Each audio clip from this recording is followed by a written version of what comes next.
Ladies and gentlemen, welcome back to FIFA Forest Green. And as you can see, it is game day once again. We're going to go straight into the action. It's League 2 action, and we are away to Wycombe Wanderers. That first cutscene, first time I ever saw that, so I'd look to include it. That was James warming up. We are second in the league. Unbelievable. Playing ninth place Wycombe. A winnable game, I would say. Maybe. It's a tough game, as are all the games in League 2 for us. But we are second. We are flying. Let's see if we can pick up a valuable win. Matic Cernic there, you can see, scored 2 in the last game, the last episode. He'll be hoping to add more with that. Very young looking, isn't he? Very, very young looking. His ears are a bit weird too. Here's the Wycombe starting 11 then. Craig McHale-Smith on the bench, but up front you will see Adebo Akinfenwa, the main man. A FIFA legend as such. A lot of people like him on FIFA, and he is going to be one to watch. I was worried about playing against Akinfenwa because he is a beast, to say the least. So it was going to be a tough game. I was ready. Look at me. Arms folded, ready. The fans were ready. Again, segregation, you know. The Forest Green Ultras are a bit dangerous. Well, no, it's probably not. Probably not. And then, obviously, the 4-4-2 for Forest Green. Cernic keeps his place on the left. Robert plays on the right instead of Keanu Marshall-Brown. He just needed a rest, so Robert comes in. We also had to play Liam Collins at right back. Fraser Aird has gone on international duty with Canada. I was going to say Cardiff. Canada is where he's gone to play for. So he won't be here for this game. Liam Collins comes in. He's a centre midfielder, but he's the best choice because we don't have another right back. So good stuff. Ben Toner, the referee, and there's the League 2 ball as we get underway. And I was pretty hopeful. We made a good start. Church, what a flick that is, and a cross in, and the good header, well saved. I think it was Brown who got forward, but it wasn't long that we had a great chance again. What a turn, and what a miss, really. What a flick. Look at this flick from Church, brilliant. And that should be battered in by James. It wasn't, and they hit the post. Adebo Akinfenwa, the man that I was worried about. And then this, yeah, I'll let the pictures do the talking. It was weird. I thought it was a goal. It wasn't. It was chalked off for offside, apparently. Lucky, I would say. It was definitely offside, but I would say lucky because it was a chance for them. We come forward again. Now, Traore played in Laird on the left, who probably should have passed to James, didn't. And that was the end result. That was pretty poor from him. The replay makes it look worse. I think it was a left back getting forward. I don't know why I went for goal, really. Maybe I just thought he could pile this into the top corner. He didn't. And at half-time, it was 0-0, and it was a pretty even game. They were dangerous on the break, but so were we. In fact, it was them that went in front. Harriman on the right, released Kashket, and that's a low cross. Naismith's there. The goalkeeper got a touch to it. He couldn't keep it out. It's a goal that, you know what, it's very similar to the ones we've conceded in previous episodes. So I think there's a problem for us down the left-hand side or the right-hand side, down the wings in terms of low crosses. We can't defend them for some reason. But Wycombe led, and it was a shock, really. I wasn't expecting to go a goal down. I was expecting us to win this game, and we were a goal down. I was shocked. Goalkeeper got a touch. Probably should do better there. I mean, let's be honest. That's poor goalkeeping, isn't it? Tries to make himself big, instead makes him look foolish. That's what I would say. Nah, I was a bit pensive on the sideline. We came forward looking to get straight back into it though. Collins to Robert on the right. Robert picking out a cross, and James's header is a bullet header. But it didn't count. It did not count. A second goal disallowed in the game for offside. And the replays do show here. It is right. Robert did well. It's a great cross as well with his weaker left foot. But he is offside, James. He did manage to beat his defender to the ball, but he was offside. Robert was making everything work. It was a great ball through, and Church's shot was actually pretty poor. The replay makes it very, very clear here. He's way too close to the goalkeeper. Go across the goal or go at the near post, but don't aim at the goalkeeper. That's poor from a man that's been in good form, and he's a good finisher on this game, particularly at this level, but that's poor. By the way, what is that goalkeeper's kit? I'm telling you, it's awful. We did hit back, though, and it was a unlikely source, to say the least. Reece Brown's corner headed in by our centre-back, Iacovetti, the Italian. I don't know what his name is. He's Italian, so we'll probably go with Andre, because on Andrea, like Andrea Pirlo. So we'll go with that. It was a good header, actually. Good header, directed it into the corner, beat Akinfenwa to the ball, which is always nice, and beat the ice cream man in goal, because that's definitely an ice cream t-shirt. I don't know what that's about. But it was Iacovetti, it was 1-1, and we looked like the favourites to go on and win this. James with a wonderful run, found Church into Cernic, and Cernic's long shot forces a good save from the goalkeeper. But we didn't do enough really from that point on, didn't really create another chance, and at full time it was 1-1, and that meant a draw. We're still unbeaten in the league, and a draw isn't a bad result, but I was left a little frustrated, to be honest with you. I thought this was a game we could have won. We didn't. I'm looking at the positives. As I say, we're still unbeaten. It was nice to see Iacovetti get a goal. Alex Iacovetti, all right, that's probably more like it. I don't even know it's Italian, by the way. It was nice to see a defender get a goal, but I was left a little bit disappointed, really, because we had good chances during the game, and we didn't do enough really to win, and that was a problem. But on to game 2, and we were looking to put this result behind us. And as soon as we get there, here we go then, EFL League 2. And it's a home game against Exeter City. Now, this game I really did think was a winnable game. We're back at 10 Park, get to see 10 Park again. We've dropped down to 5th in the league after the draw. Exeter in 7th, doing well actually. Level on points with Wycombe, of course, who we just drew with, as you have just saw. Duh. But I was hoping we'll be able to bounce back and get some sort of result. I made a couple of changes as well. This stat came up that we are the best defensive team in League 2. Only conceded 3 goals in the league this season. That's pretty impressive if you ask me. I'm very, very happy with that. I've just noticed that our centre-back's the captain. I forgot his name now.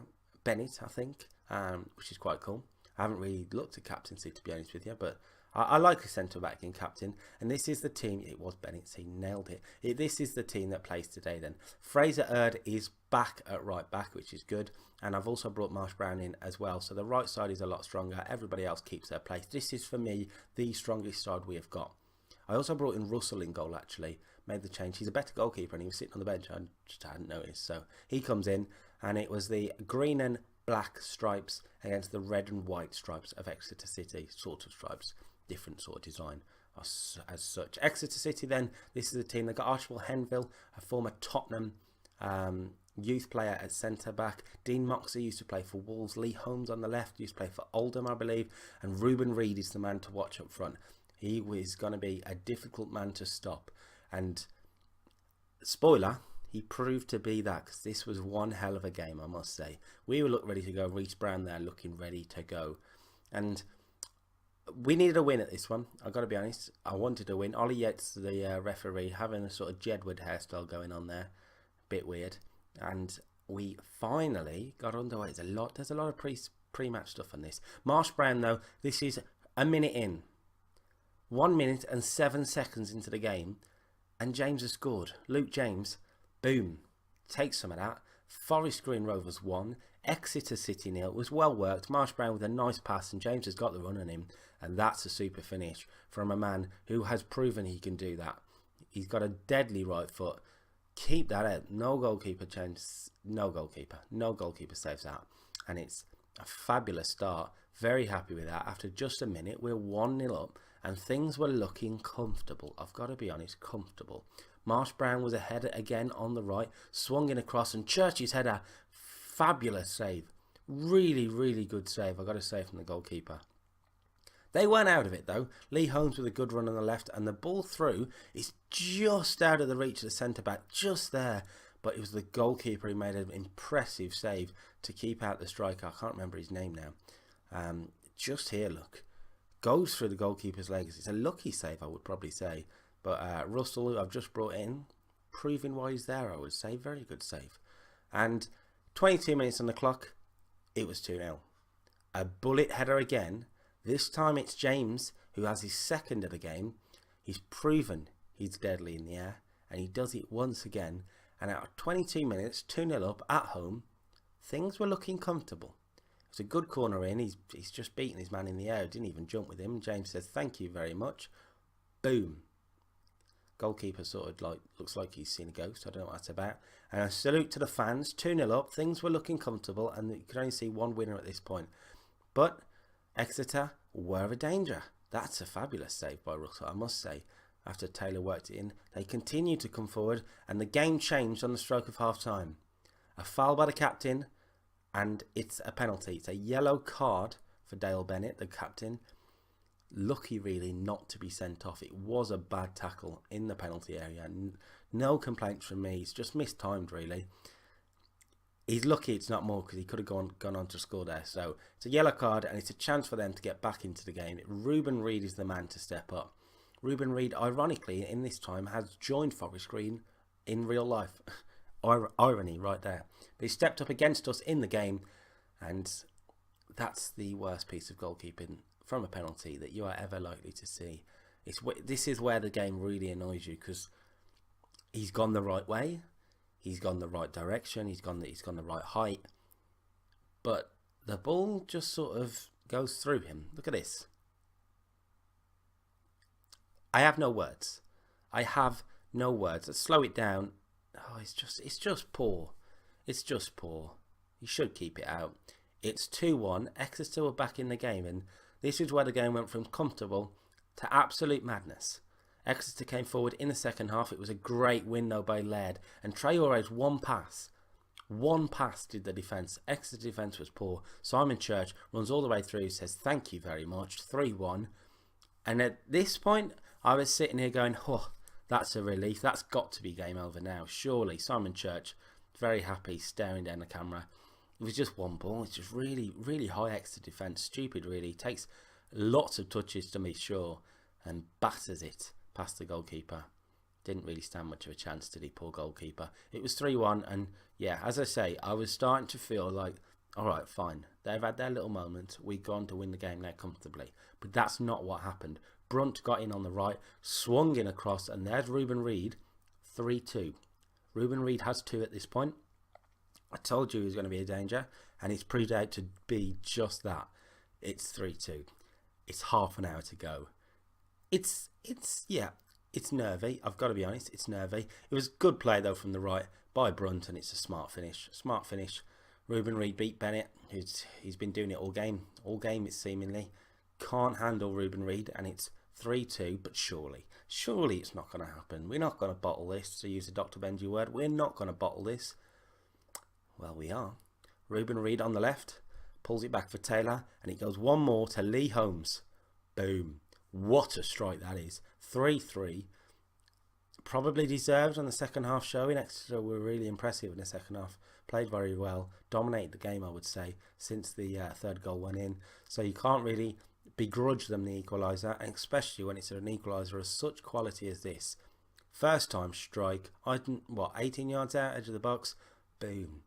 This is the replay that does it justice. Goalkeeper, literally, helpless, you would say. And it's 3-3. We'd bottled it at this point, and I could sense another draw coming.